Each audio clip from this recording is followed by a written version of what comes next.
a na-ebulukwa mmadụ n'ọkwụma onye mee nke ọma ebulie ya elu tie jide nke oji na-aga n'iru biko ka anyị gbakọ kịta wee kelee n'Eze-Ana Eze-Ana ị ga-adị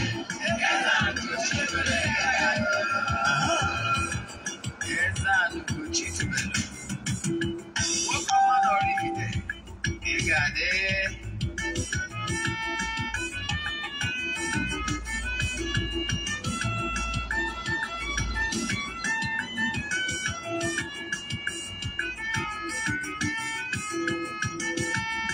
ọdịnala bụ eziokwu ọdịnala bụ ụzọ ndụ ịma na o nwere olu na-eti mkpu na-asị ụmụ Igbo chigharịa ụmụ Igbo chigharịa kwa mbọsị ọ na-eti n'ụtụtụ n'abalị ọ nọ na nkụzi Eze-Ana Ugochi tubelu onye ọma na oraifite onye mgbasa ozi ọma ọdịnala gaba n'ihu Eze-Ana Ugochi tubelu onye ọmanye ji eme ọnụ ọdịnala bụ ụzọ ndụ gaba n'ihu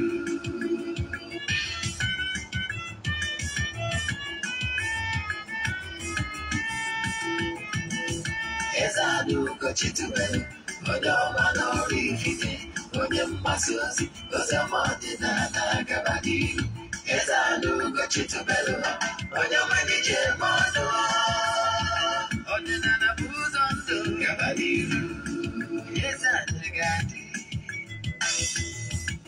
Ugochi tubelu ga-adị Ugochi tubelu temple ọ ya adị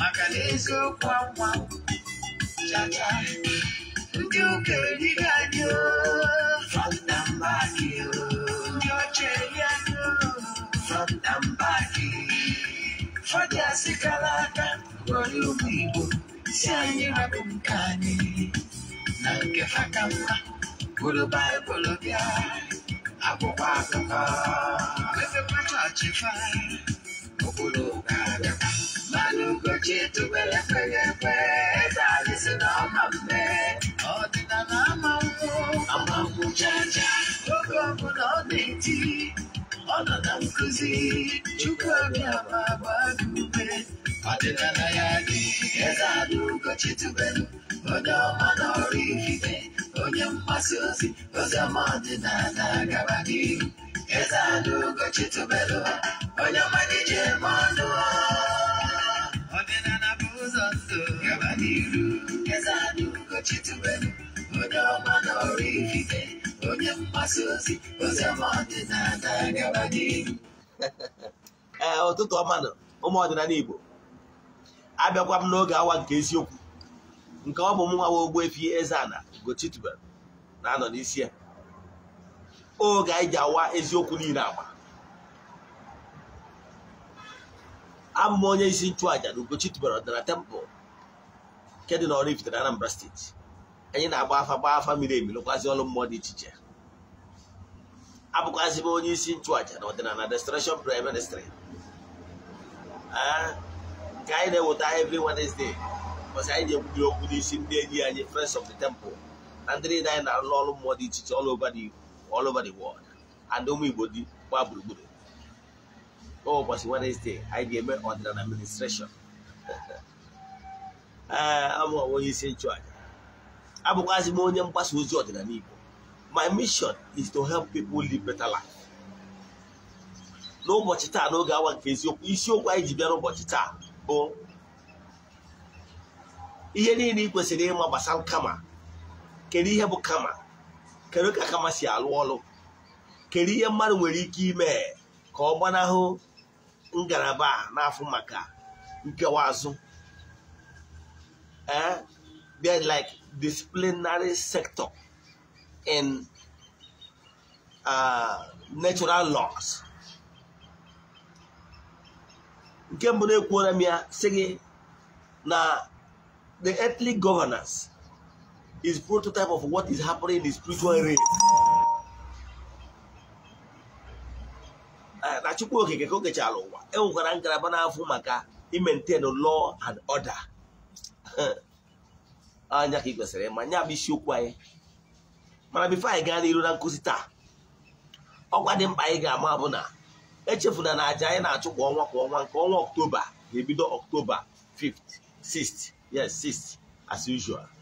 Last for 14 days, end the 19th. Na ya bụ 19th ahụ anyị ga-achụkwa aja dị iche iche. Bukwa eburu eme saraka. Mana bido na 6th, aga ndị je na temple na-aga ụfọdụ ekpe ekpere na-achụ aja dị iche iche. N'isi ndị niile sonye na ya bụ aja, ya na n'isi the press of the temple. Aja mbuli elu, aja ịpụta ihe. Aja esigoro na ya wee bunye ọtụtụ ndị mmadụ elu. Mana dịka isi mana ya bụrụ ndị na-eshio testimonies. Mana ihe na-achịkọwala gị bụ na anyị esigo na aja abụghị ọtụtụ ndị mmadụ elu. Nwanne na-achụ aja na aja karịrị ọgwụ. Ọ bụrụ na ị chọrọ isonye na aja, ndị na-esonye bụ na ya amadugo ka esi eme. Mana maka gị onye ọfụ, echi iso na ya bụ aja, ihe ị ga-eme wee forward m ya 3 prayer request. Then make donation of token iji gosi na ịkwadoro ya. Ọzụkwana ego ndị a ka anyị ji egote ihe anyị ji achụ ya bụ aja. Wee ruo n'ụbọchị a ga-emechie, ndị mmadụ ga-adọkwanụ ihe ma nwekwazi. Ọ bụrụ na ị chọrọ isonye na chaatị m na WhatsApp na 08057837672. I repeat, 08057837672. Ị chaatịzie m ka m gwa gị details I need from you ka anyị wee ike na ya afa gị na ndị a ga-achụ ya bụ aja nke ọnwa Nọvemba. Nke a bụ ọkwa dị mkpa. Nke ọzọzi iwe ọkwa dị mkpa bụ echefuna na onwelu token anyị na-enye our friends and well wishers, only our fans. Every day anyị na-enye airtime, anyị na-eke airtime 500 naira each network. Anyị na-eke like 2 network every day. Like taa, ihe anyị ji wee bịa bụ Glo and Airtel. And I would airtime I make for only our fans. Don't copy it and send it to only about our fan. Then I will follow on October. I will follow die again your better gift. Yes, they will call our fans. Then on 1 November I game December I game now get December I guess what only about the fan of the year. On what you only did teach I get ya. King is also in a fan of the year bone. You got now comment and share our videos, our posts. All that we here at Ranya Ligame. We have a way of monitoring the catch our one but I share that message for now. We will get them mad no to her. How do you Makusia? O think you go on. Those are ordinary. Then, this show quite the web but I met an introduction on what I will. I bought airtime. You get airtime. I can see any look. I bought one glow. Mana. Dịka anyị maara n'isiokwu anyị ji bịa taa bụ ihe gbasara kama. Gịnị bụ kama? Ka akụwatụrụ ya ọfụma.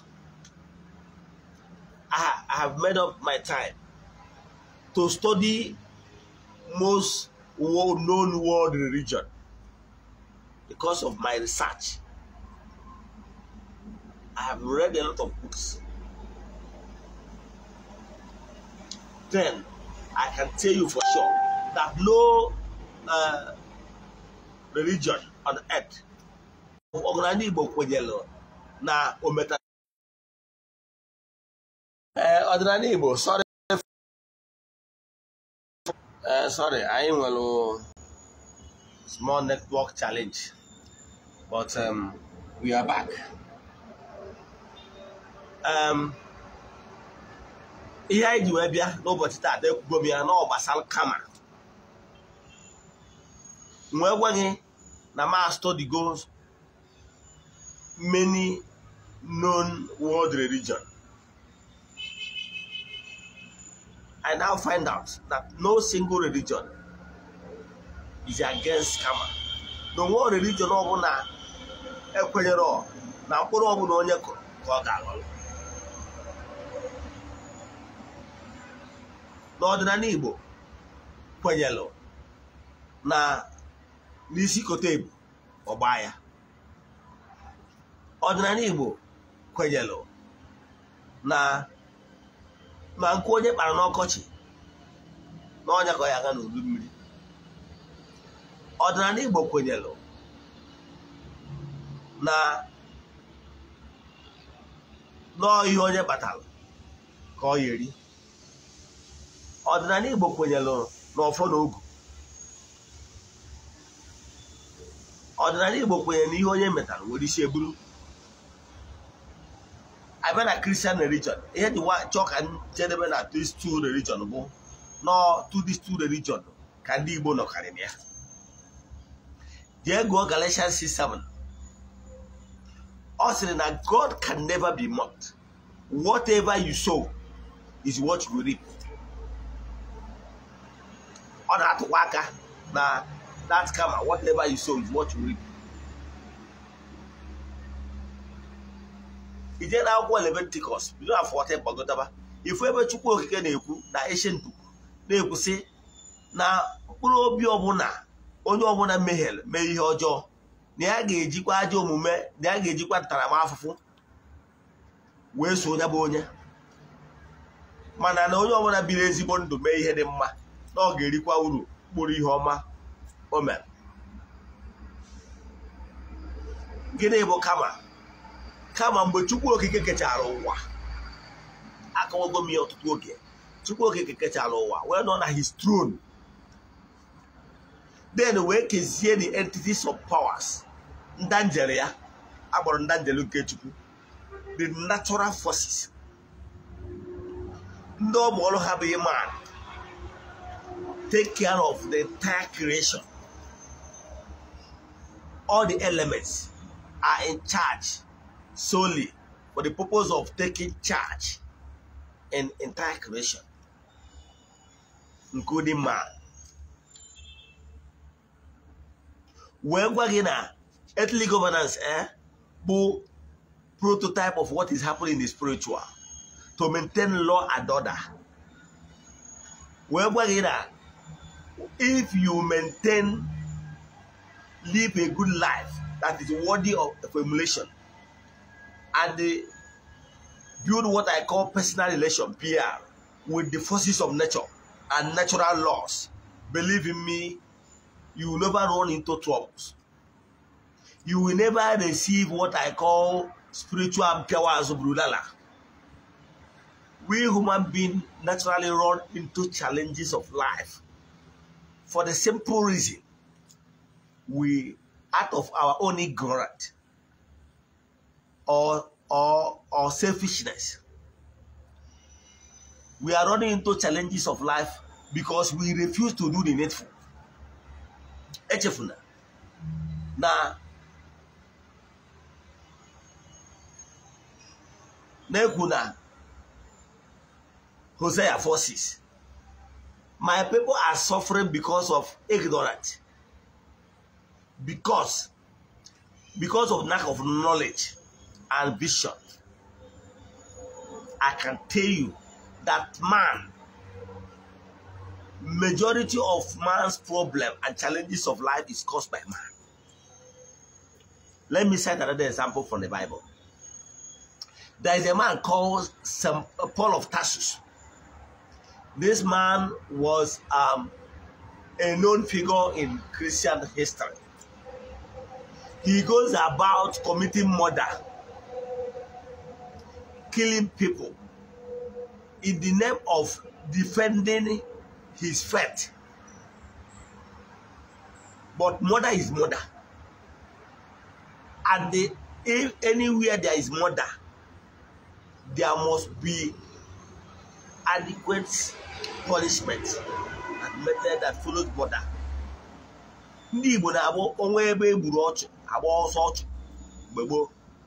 Even people that crucified Jesus, according to that allegorical story in the Bible, They said, let this the punishment, let the sin be on their head and their children's head. Because they know that what they committed is constantly act more of murder, that they must suffer for it. And they accepted the punishment. Let the punishment be on their head and on their children's head. Meaning that no sin will go unpunished. No sin. Know that, yeah? Yes. All come at the charge of making it that is it's the aspect of natural laws that is in charge of retributive justice. That whatever is sown, you must what you reap. There was a man called Paul of Tarsus. But this Paul on a general more than them mother. Mahin and them mother Ponyagina would do a folk with Yawa. Or else I don't want to got Damascus. Or where put all your horse, O Jaga. Or where put I to that all blind go the inner spirit. You cannot be able to see beyond his nose. But the identity of power, I could go in protection of those innocent people on Achoko to stop him from committing further atrocities. But the horse that he was traveling with saw the entity of power, and stopped. He's a blind man, though he sees with the physical eye, but the spiritual eye is dead. Can't see it, that entity of power. He began to flog his horse to move an inch further. But the horse refuses. And for the fact that he keep on tormenting an innocent animal, the more. Therefore, the entity of power has no choice than to blind him. You know the history in the Bible, right? He was blind. So, do you notice that one thing I want to pick from there? He received that blindness, that extra pain of not seeing, because he moved against the natural order. So I can tell you for sure that whatever you are passing through today could be as a result of what we have done wrongly, either in this earthly life existence or your previous earth life. Let me tell you, life is not just, forgiveness of sin is not just with the wave of hand, the way you used to see it. And because for the fact that people are no longer pay attention to morals, that's why our society today, real morals has gone. Ịkwafu ọbara enwerozi ihe ọ bụ. Na agbụrụ a ka ndị mmadụ na-egbu nwanne, mmadụ na-eme ihe ọtọ dị iche iche nke dị against the natural laws, dịkwa against the natural ordinary laws of obodo ya. I can tell you, such sin can never go unpunished. Believe in me. What am I saying? What I'm saying in essence is that karma is real. But when karma will start coming, people will not be able to say actually that what is befalling them, what they are suffering now, is as a result of what they have done in the past. They will not be honest enough to honor. But the bitter truth is this: whatever it does not deserve can never come to you. Whatever that will come to you is either to strengthen you up, yes, for your spiritual maturity. Yes, once you are here on earth, you can get some small knocks. Yes, you can fall down and have some bruises. Yes, it's part of life. That falling down and bruises could be as a result of to strengthen you up. Yes. For you to see some maturity. Example, a toddler that is walking around or moving around can fall down.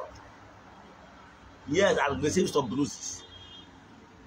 Is once a child, those small kids fell down and got some small bruises, next time that particular child will be more careful playing around. He or she have learned that lesson. So some certain things that is coming our way is either to strengthen us, to make us a better being, or is what we deserve. Nothing comes to us just for the sake of coming. It's either willingly we invited it for our own maturity, or is coming to us as a punishment for us to do the needful. So what am I saying? As long as you are here on this planet Earth, you must face challenges of life. Challenges of life is either to strengthen you up or is as a punishment for what you have done wrong. But what of the past life? That work is bad. I will try to round up. So what am I saying? Nature have taught us some simple lesson for us to understand how things work in the spiritual. If you plant a corn, believe in me, that corn will germinate and bear more fruits. It's natural laws. The nature have used it to show us that whatever we sow, we receive it in multiple fold. So the same thing is what is happening to us in life. You know why? There is spiritual connection center of goodies and spiritual connection center of the bad. So when you are doing good things, it goes to the spiritual connection center of the goodies. When you do something wrong, it goes to the spiritual center and connects the bad. Not only yours, it connects other people around, their goodies and their bad. So when flowing back to you, he will flow more than what you sow, because other people's contribution is energizing it. So therefore, don't allow anybody to tell you that you can, after committing sin, you can just do one or there one money mass that sin have been forgiven. Not true. You must do what is called restitution, because whoever you must, you know that, yeah. So for the fact that the person is still angry, believe in me, to pay you in your own coin will keep on showing. So what am I saying?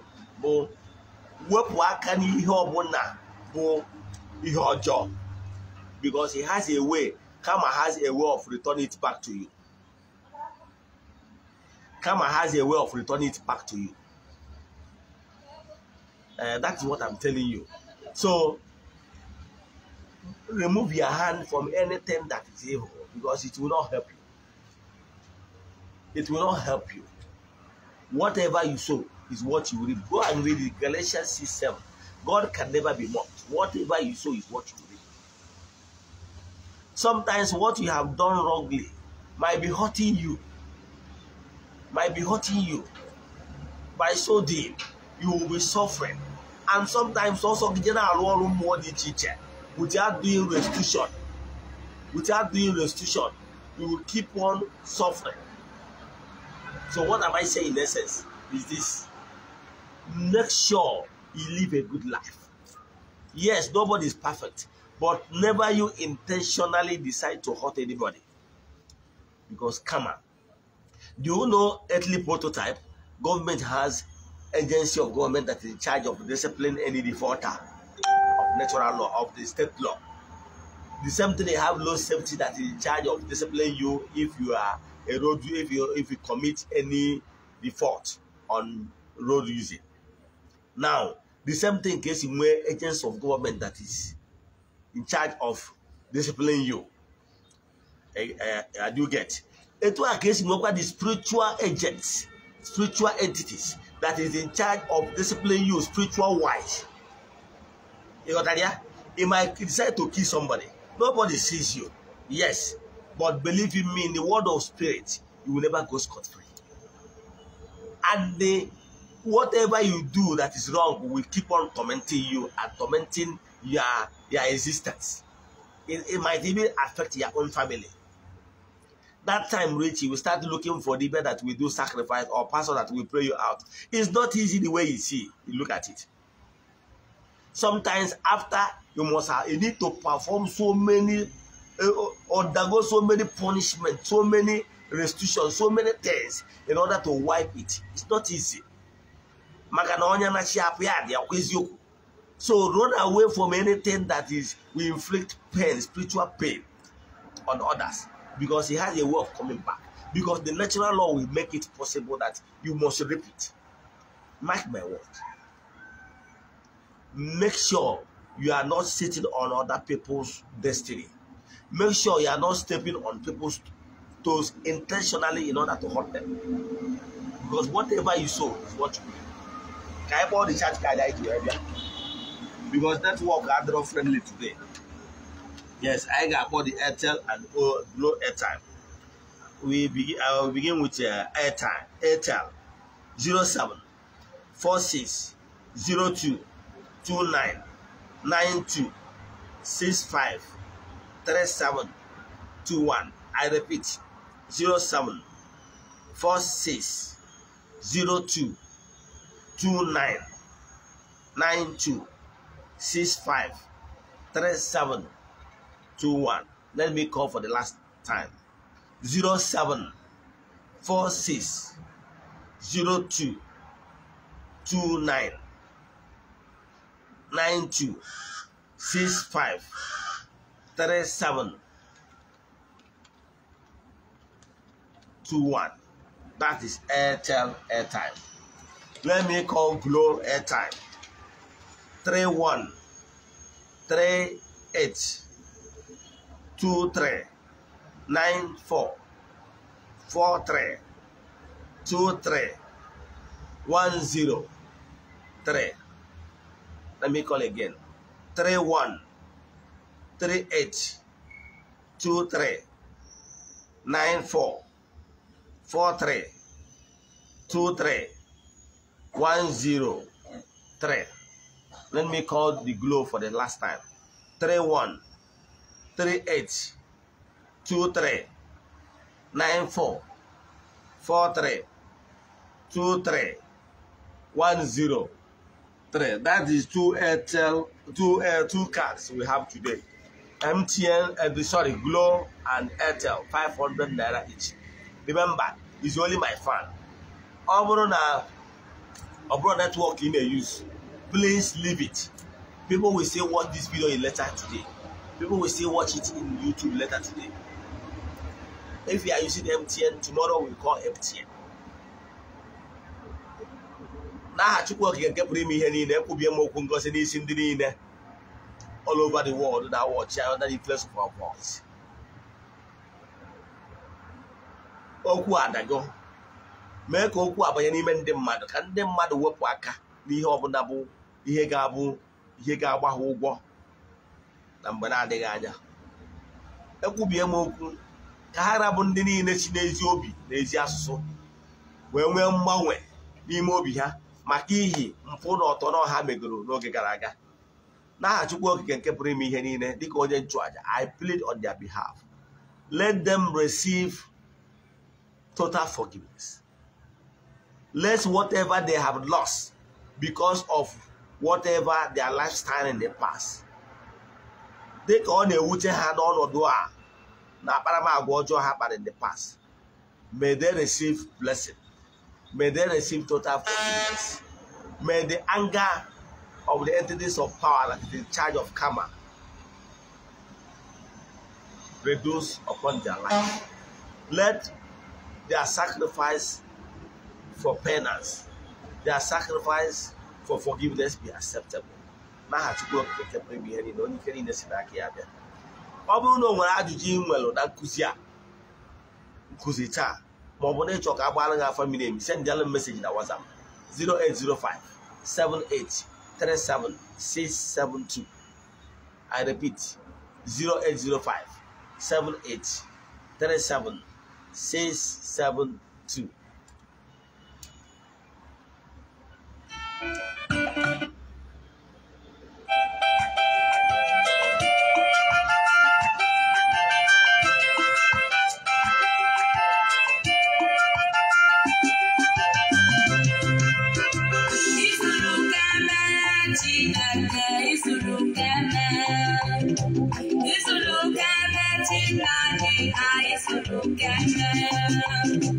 It's